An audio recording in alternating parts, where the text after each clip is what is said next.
여러분 안녕하십니까, 진성호입니다. 긴급 속보입니다. 이준석 전 국민의힘 대표가 방금 전 서울 남부지법의 가처분 신청 기각 각하에 대한 입장문을 올렸습니다. 자, 이준석 전 대표 첫 번째 가처분 신청에서는 사실상 승리했습니다. 주호영 비대위원장이 물러나야 했습니다. 그렇지만 다시 당헌을 개정하고 정진석 비대위원회가 출범했습니다. 방금 전 서울 남부지법 황정수 수석부장판사는 이준석이 낸 3차, 4차, 5차 3개의 가처분 신청에 대해서 모두 기각 각하했습니다. 이준석이 완패한 겁니다.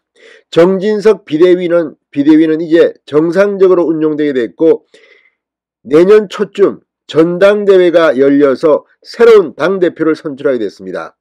자, 지금 이준석 전 대표의 가처분 소송이 패배하면서 이제 당내에서는 차기 당권 주자들이 꿈틀거리기 시작했습니다. 반면 이제 이 3개의 가처분 신청이 모두 패배하면서 이준석 전 대표는 이제 대표직 복귀가 물 건너 갔습니다.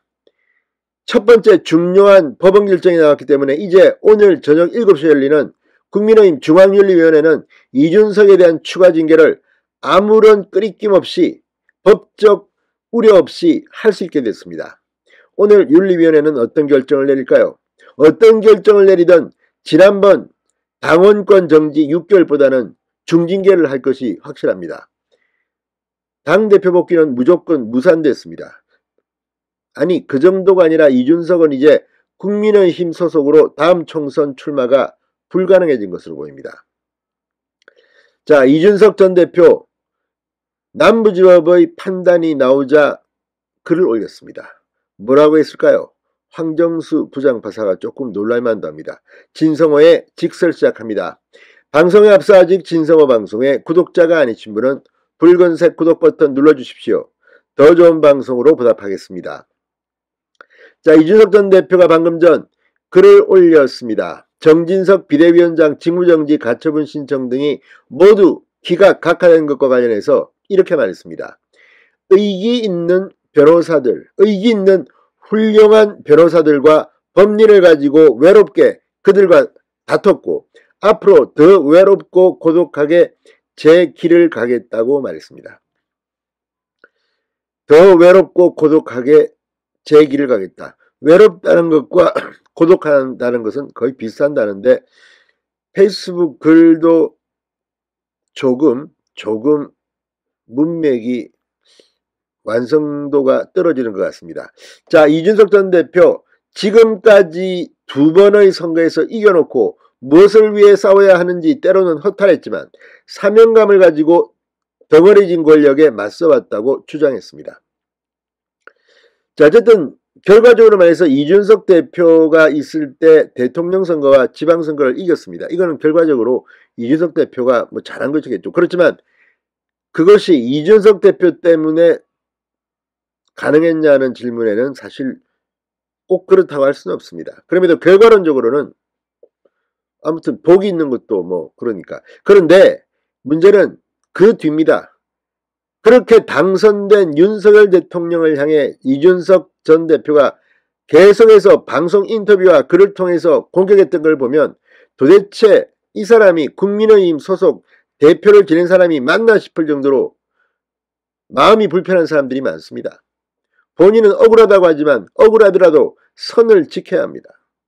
그리고 무엇보다도 지금 거론되고 있는 그 성상납 의혹, 또 증거인멸 의혹, 이런 것들에 대한 경찰 수사는 진행 중입니다. 어쩌면 경찰 수사 결과에 따라서 더 비참한 일이 이준석에게 생길 가능성도 배제할 수는 없습니다. 그래서인지 오늘 그런 수석부장판사 황정수에게도 한마디 했습니다. 자, 이준석 전 대표는 그동안 선례도 적고 복잡한 이해관계 속에 얽힌 정당에 관한 가처분 재판을 맡아오신 황정수 재판장님이야 서울 남부지방법원 민사 51부 재판부에 감사하다고 말했습니다. 사실 첫 번째 가처분 일부 인용 판결부터가 많은 사람들이 황정수 수석부장판사를 비판했습니다. 정치적 역량의 판단을 판사가 했다는 의혹입니다. 자, 이 서울남부지법 민사합의 51부 황정수 수석부장판사는 오늘 이준석 전 대표가 정진석 비상대책위원장, 비대위원 6명을 대상으로 제기한 직무집행정지 가처분 신청을 모두 기각했고, 또 전국위원회 의결에 대해서도 이준석이 가처분 신청을 했지만 모두 다 기각 각하했습니다. 이걸 보면 오늘 이준석은 완전한 패배, 완패였습니다. 자, 문제는 앞으로 이준석의 행로입니다. 아마 오늘 저녁 윤리위원회는 이제 부담이 없어졌습니다.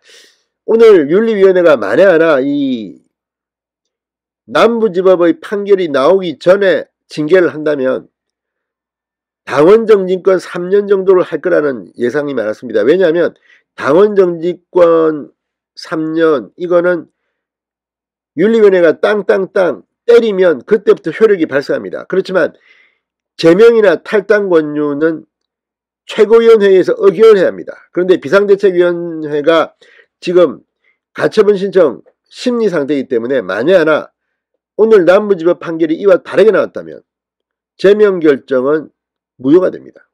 그러나 이제 남부지법 판결이 이준석 패배로 나왔기 때문에 이제 윤리위원회는 아무런 우려 없이, 걱정 없이 징계를 할 수 있게 됐습니다. 그러니까 제명도 가능하다는 이야기입니다. 법적으로 아무 문제가 없다는 겁니다. 자, 오늘 저녁 아마 윤리위원회도 고민을 할 겁니다. 징계는 제명 가능성이 가장 높지만 또 여러가지 상황, 정치적 사정을 고려해서 다음건 정지 1년, 3년, 최대 3년이라고 합니다. 그럴 가능성도 있지만 아무튼 남부지법의 판결로 이준석은 어떤 경우든 국민의힘에서는 당분간 사실상 축출될 것으로 보입니다.